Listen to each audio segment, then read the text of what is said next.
Good Thursday morning, everyone. I'm WSAZ's Kimberly Keggy. Thanks for joining us here in our WSAZ Plus studio to go over some of the morning headlines, the big stories that we're following today, and some of the ones that you can expect to see later in our newscast. Remember, we are still in the thick of the Olympics. It's hard to believe that they're nearly over, though. It's gone by so quickly this year. So we do have some programming being preempted, but you can still get our noon show and the 4 o'clock on WSAZ Plus here. Yesterday, we even had the 5 o'clock game go, or our 5 o'clock newscast, I should say, go a little bit late. We didn't, I think, go on until about 5:45 or so. But if you were watching the Olympics at that time, that hockey game was not one to miss. Taylor and I were kind of like, oh my gosh, this is a nail-biting game in the studio. So that was really fun to watch the U.S. compete against Sweden. They were able to go home with the victory of the quarterfinals, so it'll be very exciting to see them compete very soon. And I think that's really is what unique is about the Olympics this time of year. It's nice that we have it on NBC here, so it's really fun for a lot of us to watch while we're at work here. But yesterday's game, like I said, a nail biter for sure. So if you didn't get to see it, that's some highlights that you're going to want to go ahead and catch, because it was sudden death and 3-on-3 for, gosh, Sweden, I think, scored like 1:30 left in the third period, and so that's what made them tie. And then they obviously had the 3-by-3 sudden death. So that was really fun game to watch, like I said. But enough about the Olympics. Let's go ahead and recap some of our big stories for the day. And I'm going to go ahead and pull up some video for us here as we are getting ready for it. So this is happening over in Charleston. You may notice Laidley Field, and you're like, Kimberly, why are you showing me this? It's we don't typically see athletes at Laidley Field around this time. Well, the reason why, tonight, the Kanawha County Board of Education will hear the first reading of a new ordinance that would allow beer sales at Laidley Field. So that'll be really interesting to see. To my knowledge, I'm not aware of, any other county that even does something like this. So there are some details. Let's go ahead and break those down. This would not, and I think this is a really important part to tell you about, this would not include events that are hosted by or in any way form associated with Kanawha County schools, but it would allow other vendors who pay to use the field for their events to consider to add beer sales to those events. One I think about in particular is there is usually an event in the summertime that is there, and gosh, the name is escaping me right now, but I can't remember that event. But we do know that, you typically see the Easter egg roll. Oh, gosh, that's always a big one, too. So that could be one that we could see. Now, those vendors, if this ordinance passes, like I said, it's on first reading tonight for Kanawha County schools. They said that the vendor would be required to get permits ahead of time. So you would likely have to know about this, but I do think it's really interesting to see just them even consider this. And we do expect that to kind of be a big topic at the Board of Education meeting tonight. That meeting starts at 5 o'clock.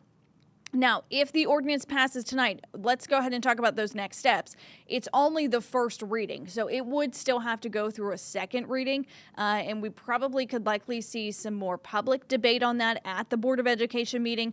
I think it's going to be really interesting to hear, though, how the community feels about this and what the educators are saying. Like we said, I do want to point out, this is not associated with any events that are hosted by Kanawha County schools or even in association. So you're not going to see those at a school track meet. But in this case, it would allow a vendor who uses the field. Sometimes we see summer block parties there being used. So that could be where it would be a program that we may see it. Like I said, tonight it's on first reading, so it will have to go through another step before it would be passed. And Kanawha County Schools says vendors who use that field would have to retain a permit before approval to sell beer at that event. So that's one story that we are following in particular. Let's go ahead and talk about one other before we get a check on that weather today. Another story that we are following, and I can tell you this is one happening in Cabell County. Wonder why that video is not pulling up there. Well, let's see. Sorry, guys. This is sometimes technology just doesn't work with us. You know how it goes, right? Okay, well, I can't pull up this video for you, so let's go ahead and just talk about it today. But we do know there is a sexual abuse trial happening in Cabell County. It's for a former band instructor. He's now facing his third day in the courtroom. So today, let's give you some of those details. And like I said, I do apologize because the video is not working for us. But we can tell you, Chad Fink, he is a former band instructor at Cabell County Schools. He's accused of having a sexual relationship with a student during his time as an instructor. That was between 2014 and 2015. Now, Fink would have been 27 when the relationship started with the 15-year-old student. And on Wednesday, we heard in the courtroom in the trial, the victim actually taking the stand and testifying against Fink. The victim says they would communicate with each other over the phone and through letters. The victim also said they performed sexual acts at school and on a band trip. Now, Fink is facing over 30 charges of sexual abuse. Our crew in the courtroom this morning, this is now day 3 of that trial. They actually said that Chad Fink was taking the stand. And so that is not something that we always see in these types of court proceedings. And usually in that case, it signifies that we are either nearing the end of that trial. So we could see a ruling being handed down maybe today, even tomorrow. But that is typically what we see. Now, I can't say that for certain, but that's some of the details that we are following out of that trial. Again, it's now day 3. So, you think about that kind of wrapping up near the end of the week. And Chad Fink is facing over 30 charges of sexual abuse. And I do apologize that we can't pull up that video for you. But that is one story that we're also following out of Cabell County. And let's go ahead and get a check on your forecast with Dylan this morning.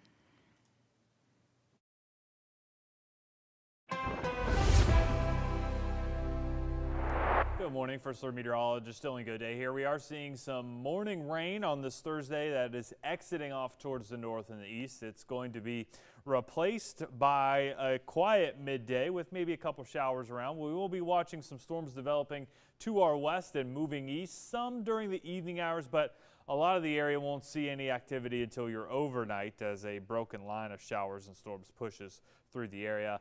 That'll eventually lead to some gusty winds on Friday. And yes, back to some wintry conditions. Haven't talked a lot about it, but it's coming here Sunday and into Monday. First slow weather day tonight through your Friday. Gusty winds and some storms for all the area. The risk of storms is higher to our west, but still we're on the eastern edge of that. Everyone's going to be dealing with the gusty winds during your day on Friday. This is a look at the setup for today. So as this system pushes through the region, we'll be tracking some storms developing here to our west. So north of Louisville, a couple north of Lexington, and then northeastern Kentucky. The question is, do these storms make it this far east? This run of Futurecast does provide a strong storm pushing into, say, Pike County, Scioto County, and towards Jackson, Ohio. That would be worth watching. Notice how the bulk of the area, especially Pikeville up to Logan, southeast of Charleston, you do not have much worry for those storms. Then we'll get that broken line of gusty showers and storms passing through the region overnight and into the pre-dawn hours of your Friday before exiting east. Front passes to the east and temperatures drop on Friday as well. This is a look at your severe weather outlook for today through tonight. Notice how we go from a level 1 risk for our far western areas to a level 2 risk for western Ohio, northern Kentucky, and then over towards Indiana, level 3 out of 5 risk. Our risk here locally, mainly a damaging wind gust threat. It's isolated though, not a whole lot to worry about there. A localized flooding threat within the heaviest downpours. That hail risk is higher to our west, but still possible. The tornado risk is low for our area. That risk increases as you head towards southeastern Illinois into southern Indiana. That is going to be a corridor that we are watching for that threat. Looking at the wind gusts on Friday, not starting out too bad, but those gusts really increase midday and into the afternoon. 30, 40, maybe close to 50 mile-an-hour gusts possible. Now, looking at Sunday's forecast, some snow, rain-snow mix early in the day on Sunday, but by the evening hours, colder air moves on in, and we could be dealing with some snow squalls pushing through the region that would reduce visibility, put some snow accumulation down there Sunday and into the morning hours of Monday. So we may need to add first solar weather day for that. But again, we will be tracking those conditions as you head through Sunday into Monday as we go from spring-like weather today to wintry weather by Sunday and into Monday. Make sure you are staying with the First Solar Weather team for more updates, and most importantly, downloading that First Solar Weather app for alerts on these storms moving in later this evening. All right, so you heard Dylan mention there tonight they are calling for a first alert weather day, just to give people a warning about those strong storms that we could see move into our region. It has certainly felt very springy this week, and I think that really plays a big factor into this, as we are expecting that weather to hit us this evening. You heard Dylan mention there probably likely your nighttime hours that we will see that, so it will take a little bit, but if you've been out and about this morning, you can notice that the air kind of just feels different. Even yesterday, we were in our newsroom and we said, oh my gosh, it looks so dark outside. And so, we do have that spring type weather ahead of time. We are still in the thick of winter. We can't forget that. We know Dylan mentioned that next week that we could see some cooler temperatures. And so that is something to keep in mind. Our team is going to be tracking and fine tuning the details of that first alert weather day as we are preparing. Really, we're likely going to see kind of the warning go at 10 and 11 tonight as people are going to sleep. That's where they say, hey, we still got to fine tune some details, but that is likely what we will see. And before I let you go, as we are catching up on our headlines this morning, I do want to mention in Pike County, Kentucky, let's go ahead and pull up some details here. They are searching for an escaped inmate. So here's what we know at this hour. The search is underway. Kentucky State Police say Whitney Hurley, this is a picture of her, she walked away from the Pike County Detention Center just before 6 on Wednesday night. They said that she is believed to be wearing white shorts and a white T-shirt. Anyone with information is asked to call the Kentucky State Police, and we have their number for you on the screen there. It's 606-433-7711. Now, if you are out and about and you come across her, or you maybe know the whereabouts of her, you can get in touch with law enforcement, and they're able to do that. And so that is one story that, again, we're following today. We've checked in with Kentucky State Police. They haven't said that there's been any sightings of her, but that is something that they are keeping their eye out for. So these are a couple of our big headlines today. And before I let you go here, we have just had a press conference wrap up, and I can't take the feed because it looks like it's just wrapped up a little bit too early. But today we learned that West Virginia Attorney General J.B. McCoskey is filing lawsuit against the tech company Apple. He says Apple Incorporated, they're in that suit. It alleges that the company knowingly allowed its iCloud platform to be used as a vehicle for distributing and storing child sexual abuse material. And so, Attorney General J.B. McCoskey alleging today that the company has chose to do nothing about the issue for years.